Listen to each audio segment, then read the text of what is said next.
Hello दोस्तों, आप सभी का स्वागत है हमारे इस प्यार से यूट्यूब चैनल शेरों के टेक पर। दोस्तों, हम आज की वीडियो में Aryabhatta talent search test in mathematics and science class 6 to 9 के मैथ्स के टॉप 20 इम्पोर्टेंट क्वेश्चन को देखने वाले हैं, जो कि आपके परीक्षा Aryabhatta talent search test in mathematics and science में बहुत ही इम्पोर्टेंट होने वाले हैं, यानी जो आप लोग को एग्ज़ाम में आ सकते हैं। तो ऐसे कुछ इम्पोर्टेंट प्रश्न करने वाले हैं।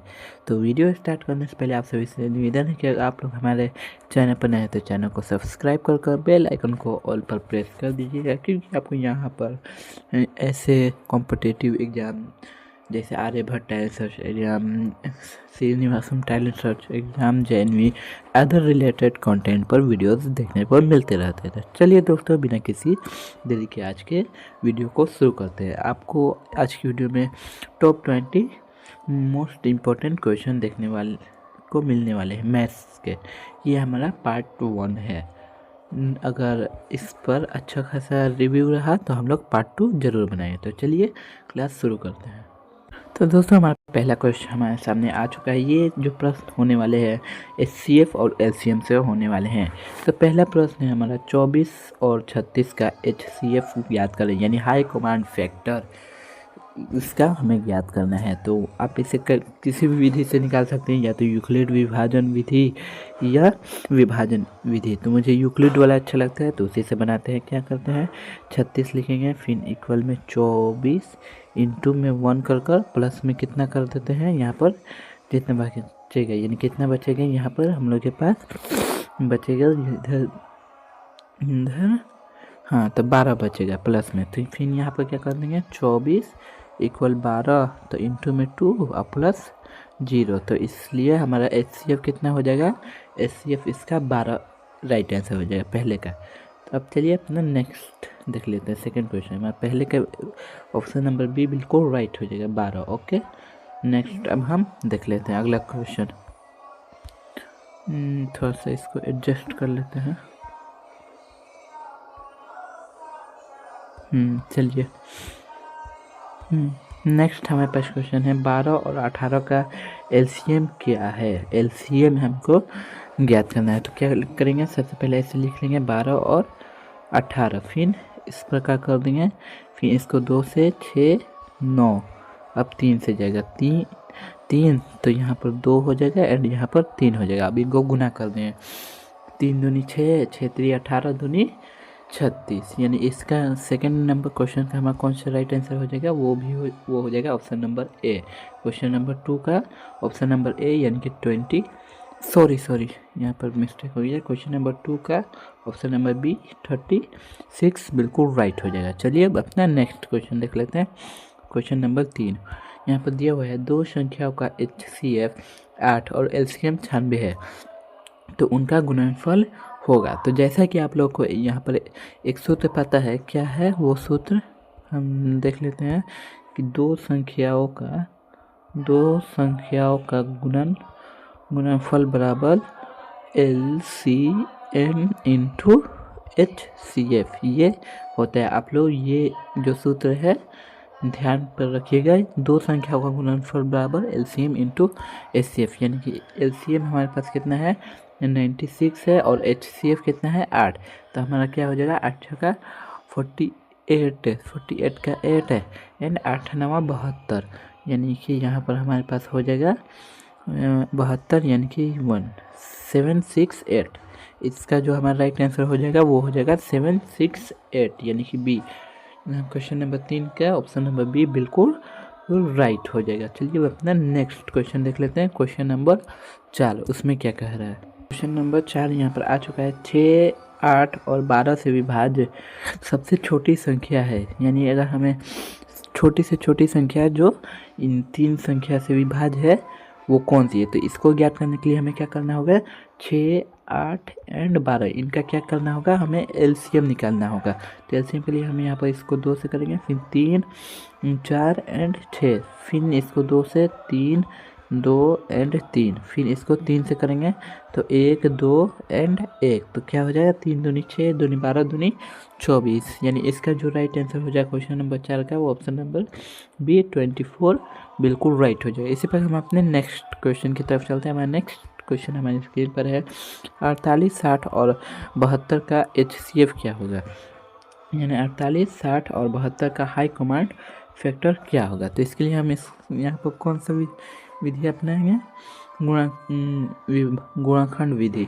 यहाँ पर 48 लिख लेंगे, ओके, फिर यहाँ पर 60 लिख लेंगे एंड यहाँ पर 72 यानी कि 72 लिख लेंगे। फिर इनको 2 4 2 1 12 2 6 2 3, इसका 2 3 2 15 3 5। नेक्स्ट अब इसको 2 से 3 6 2 से 2 1 2 2 8 2 से 9 एंड 3 से 3 यहाँ पर।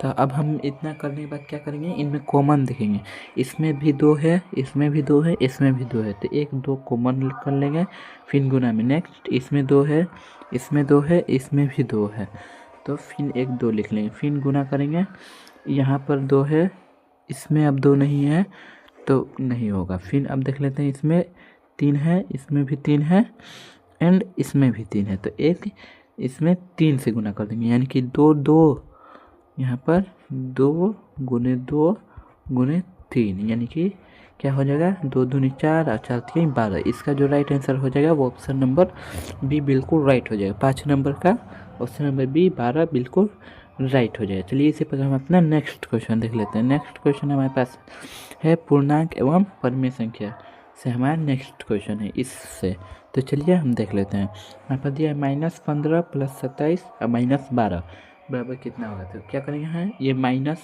है और यहाँ पर भी माइनस, तो माइनस माइनस क्या होता है, प्लस होता है। तो यहाँ पर क्या करेंगे हम लोग 15 और 12 को जोड़ेंगे तो कितना हो जाएगा, माइनस में 27 एंड प्लस में 27। यहाँ पर प्लस माइनस खत्म हो गया, यानी कि हमारे पास कितना बचा आंसर, 0 बचा, यानी कि क्वेश्चन नंबर 6 का ए बिल्कुल राइट हो जाए। चलिए अब अपना नेक्स्ट क्वेश्चन देख लेते हैं। यहाँ पर है -4 इंटू में 6, इसका राइट आंसर क्या होगा।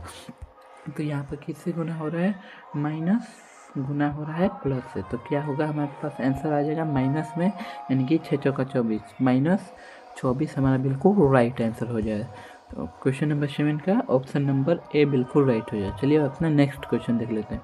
क्वेश्चन नंबर 8 यहाँ पर दिया है -45 इन, यहाँ पर क्या दिया है, भागा दिया है, तो इसको क्या करेंगे इंटू में 1/-5, माइनस माइनस यहाँ पर प्लस है एंड 5 से 9, यानी कि यहाँ पर 9 हमारा बिल्कुल राइट हो जाए, क्योंकि यहाँ से ये माइनस माइनस कैंसिल हो गया, इसलिए माइनस में नहीं आएगा, ऑप्शन बी बिल्कुल राइट हो जाए। चलिए अपना नेक्स्ट क्वेश्चन देख लेते हैं। यहाँ पर दिया है 3/4 + 5/8, तो यहाँ पर क्या होगा, एलसीएम इसका सबसे पहले ले लेंगे 8 एंड फिर यहाँ पर 3 है, तो 3 को 2 से गुना करेंगे, क्योंकि 4 दूनी 8 होगा, तो 3 दूनी 6 एंड प्लस में 5, यानी कि 11/8 हमारा बिल्कुल राइट हो जाए, जो कि ऑप्शन नंबर बी में दिया हुआ है। चलिए इसी प्रकार अपना क्वेश्चन नंबर 10 देख लेते हैं। 7/9 - 2/9, तो यहाँ पे क्या हो जाएगा, 9 - 2 यानी कि इक्वल में 7/9 बिल्कुल राइट हो जाए, जो कि ऑप्शन नंबर डी में दिया हुआ है। इसी प्रकार हम अपने 1 मिनट, तो हम अपने नेक्स्ट जो चलते हैं वो है 11 नंबर का, यानी कि नेक्स्ट बीज गणित। अगला जो हमारा टॉपिक है वो कौन सा है, बीज गणित टॉपिक है, इसको अब हम लोग देख लेते हैं। प्रश्न नंबर 11, यदि x बराबर 5 है तो 3x + 7 बराबर क्या होगा। तो 3 को 5 से गुना करेगी, यानी 15 + 7 बराबर कितना हो जाएगा, 22, जो कि ऑप्शन नंबर किस में दिया हुआ है, सी में दिया हुआ है, इसलिए 11 नंबर का सी बिल्कुल राइट हो जाएगा। इसी पर हम अपने 12वें नंबर का चलते हैं। यहाँ पर दिया है 4a + 3a - a, तो यहाँ पर 4 3 7 हो जाएगा, -7a एंड माइनस का a, यानी कि 6a यहाँ पर हम लोग का बिल्कुल राइट हो जाएगा, जो कि ऑप्शन नंबर ए में दिया हुआ है। चलिए इसी पर हम अपना नेक्स्ट 13 नंबर का देख लेते हैं। यदि x बराबर 2 एंड एंड y बराबर 3 है तो 2x प्लस 3y बराबर कितना हो जाएगा, 2 दूनी 4 एंड 3 का 9 यानी कि इक्वल में 13, जो कि ऑप्शन नंबर सी में दिया हुआ है 13 नंबर का। इसी प्रकार हम अपने प्लस नंबर 14 में चलते हैं। x प्लस 5 बराबर 12 है तो x का मान, तो यानी कि यहाँ पर क्या हो जाएगा, x बराबर 12 माइनस 5 यानी कि 7, ऑप्शन जो कि ऑप्शन नंबर सी में दिया हुआ है। इसी प्रकार हम अपने नेक्स्ट क्वेश्चन नंबर 15 पे चलते हैं। 3x बराबर 27 दिया हुआ है तो x बराबर तो 3 9 यानी कि x बराबर कितना 9, जो कि ऑप्शन नंबर सी में दिया हुआ है। इसी प्रकार हम अपने 16 नंबर पर चलते हैं। रेखा व कोण से, रेखा व कोण से यहाँ पर दिया है समकोण का मान होता है, समकोण का मान कितना होता है 90 डिग्री। इसी प्रकार हम अपने नेक्स्ट क्वेश्चन पर चलते हैं। एक समकोण होता है 180 डिग्री का, ये एक समकोण होता है जो कि 180 डिग्री का होता है। दो पूरक कोणों का योगफल होता है, दो पूरक कोणों का योगफल होता है 90 डिग्री। ओके हाँ, तो यहाँ द नेक्स्ट क्वेश्चन हमारे पास आ चुका है। यदि एक कोण 35 हो तो उसका पूरक कोण होगा। तो जैसा कि आप लोग को पता है दो पूरक कोणों का योगफल कितना होता है 90 डिग्री होता है। तो एक कोण 35 है तो क्या हो जाएगा 90 माइनस 35 यानी कि इक्वल में 55 डिग्री, जो कि ऑप्शन नंबर ए में दिया है और इसका ए बिल्कुल राइट हो जाए। चलिए हम आज के लास्ट क्वेश्चन यानी कि क्वेश्चन नंबर 20 को देख लेते हैं। यदि एक कोण 180 हो तो उसका समपूरक कोण क्या होता है होगा। तो जैसे पूरक कोण क्या होता है, दो पूरक कोणों का योग 90 डिग्री होता है ना। तो यहाँ पर दो समपूरक कोणों का योग 180 डिग्री होता है, ठीक है। यहाँ पर दो समपूरक कोणों का योग 180 डिग्री होता है। तो एक अगर 110 डिग्री है तो दूसरा कौन सा हो जाएगा, तो 180 में से 110 माइनस करेंगे यानी कि 70 डिग्री, जो कि ऑप्शन नंबर किस में दिया हुआ है, ऑप्शन नंबर ए में दिया हुआ है। तो ए बिल्कुल राइट हो जाएगा। चलिए तो नेक्स्ट हमारे पास दो और ऐसे ही कुछ हमारे पास प्रश्न हैं जिसको हम लोग अपने अगले वीडियो में कवर करने वाले हैं। आप लोग को ये वीडियो कैसा लगा कमेंट करके जरूर बताइएगा। अगर वीडियो अच्छा लगा हो तो लाइक कर चैनल को सब्सक्राइब जरूर कर लीजिए, क्योंकि आप लोग को यहाँ पर आर्यभट्ट और टैलेंट सर्च से related news and practice question हमेशा देखने को मिलते रहेंगे। तो चलिए दोस्तों मिलते हैं अपने नेक्स्ट वीडियो में, तब तक के लिए बाय।